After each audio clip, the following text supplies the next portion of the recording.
This afternoon, I spoke to Dr. John Boffa from the People's Alcohol Action Coalition about his reaction to the government scheme and what it means for his push to get a floor price on alcohol in Alice Springs. John Boffa, welcome to the program. Pleased to be with you. Just to start, what is your reaction to the new mandatory alcohol rehabilitation policy the government has unveiled today? Well, look, the first issue is that treatment by itself is never going to be sufficient in any form, whether it's mandatory or normal treatment, is never going to be sufficient to deal with the extent of the alcohol problems and the alcohol harms that we have here in the Northern Territory.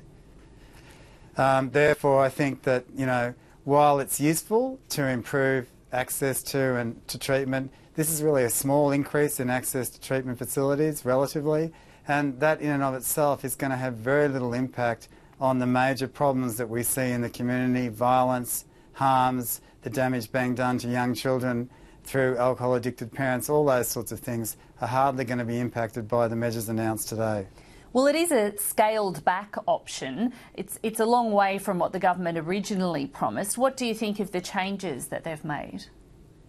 Well, it's greatly scaled back, and to some extent I think that's good. I mean, to some extent perhaps the lack of funds within government have forced them to rethink the much larger expenditure that would have come with building the prison farms, and I think it's a welcome thing that we're not going to see the prison farms because that would have been a much bigger waste of public money.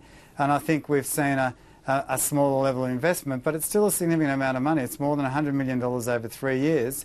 And if I had that sort of money to spend and I was trying to address the alcohol problem, I would have invested in early childhood programs, because we know the key to the primary prevention of addictions of all types, whether it's alcohol, sugar, fat, is in early childhood. We have to get children who have the ability to self-regulate and who have good impulse control. Well, in fact, the government's plan that they announced today actually targets people at the other end of the scale, doesn't it? By targeting people who go into protective custody 3 times in 2 months. That's targeting hardcore drinkers. Are they necessarily people who will be receptive to rehabilitation? Look, I think even in the general population, the best outcomes we're getting from treatment services is around 10%. Of people, 1 in 10 people significantly reduce or stop drinking as a result of treatment services. The group that's being targeted by this program, as you point out, are the most heavily alcohol addicted or dependent people in the community. They're even less likely to respond to treatment. Unfortunately, we have to come to terms with the reality that there are many people who are so dependent on alcohol that the treatment goal we should be trying for is that people get less drunk less often. The idea that people are going to become sober in any large-scale way or even any small-scale way is not going to happen.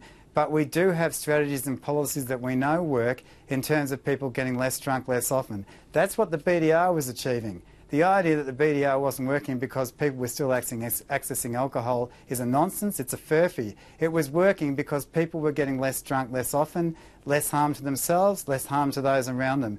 That's how a floor price works. That's how reduced trading hours work. These are strategies which prevent the alcohol-related harms, and we've seen how effective these strategies can be here for the weekend of the Indigenous All-Stars game, where we had a suite of supply reduction measures which included a floor price, reduced takeaway hours and restrictions on the purchase of large volumes of alcohol at any one time.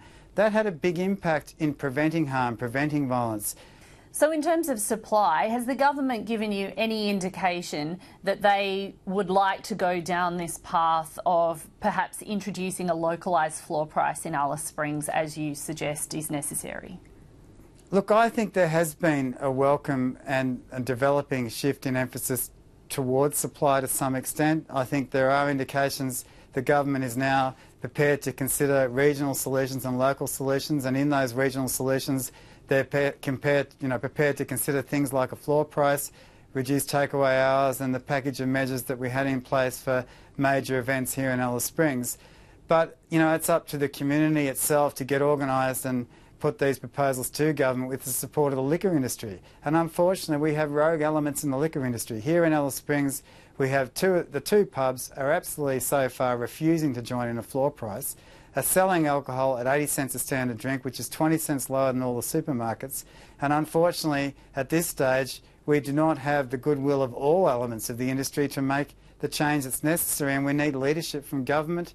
At the moment that's not there on supply reduction, although there are some indications that there's a growing awareness that there is a need to do more than this package that's been announced today. What will be the benchmark of success for this mandatory rehabilitation plan? What sort of things will you be looking at? Would it be things like emergency department presentations, for example, whether they go up or down? We need to look at what it does to alcohol sales and consumption at a population level. We need to particularly look at emergency department presentations for alcohol-related issues and alcohol attributable fractions on other presentations such as fractures, lacerations and other things. We need to look at hospital admissions. We've shown from the recent longitudinal study that the National Drug Research Institute launched a couple of weeks ago that the best things to follow in terms of looking at what's happening are the hospital data, the emergency department data and the hospital admission data. It's now really clear that police data largely responds to police activity and not to the incidence and prevalence of alcohol-related problems in the community. People need to get that. The government, both Labor and Liberals, need to get that. You can't monitor the quarterly crime statistics and say, wow, look what's happened now, this has worked, this hasn't worked. That's insufficient. We need to look at emergency department data and hospital admission data, alcohol sales and consumption data and other data sets to get a comprehensive view. Unfortunately, we're not doing that. We haven't done that. We've got rid of the banned drinkers register. People are standing up saying it didn't work. They don't know that. No one can say conclusively whether it worked or whether it didn't work at the moment. Anecdotally, we can say it worked well, but we need to back that up by looking at what happened when it was removed, and the hospital data is critical to that. By way of a baseline then, what have you been hearing about hospital admissions and presentations to do with alcohol in Alice Springs since the banned drinker register was scrapped? Well, I've been hearing exactly what the Prime Minister announced in her Closing the Gap speech in Federal Parliament. I've been hearing the same thing, that there's been a significant increase in emergency department presentations and hospital admissions since the BDR was scrapped. Of course, that's anecdotal. We can't go on anecdote. We need the data to be looked at. Who has the power to allow us to look at that data? The government does. If they're serious, if they want to stand up and say the BDR didn't work, then throw open the data and let's get an independent evaluation and let's all have a look at it. So the challenge to this government is to be transparent, to be accountable, throw open that data, let's have a look at it and let's see once and for all the impact that has been had by removing the BDR.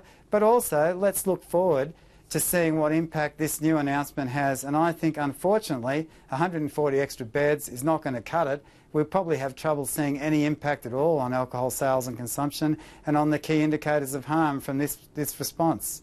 John Boffa, thanks very much for being with us. Thank you, Danielle. A pleasure.